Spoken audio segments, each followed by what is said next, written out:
Okay, I figured I'd do a quick little shed tour because I have been updating the shed for a month now. So I just wanted to show you guys the progress. There's quite a bit out here. Some stuff isn't going to be out here because of humidity. I don't know if it's going to damage anything. I added the fabric to the walls and I have to finish that wall. And there's the flooring that I didn't get to. Look how cute these curtains are.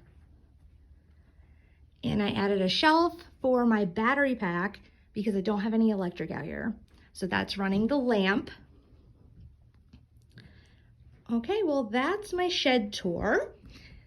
Follow me for new items, new furniture. That end table is still available. And if you want to try milk paint, visit thedistresseddarling.com or my Etsy shop. Okay, bye guys.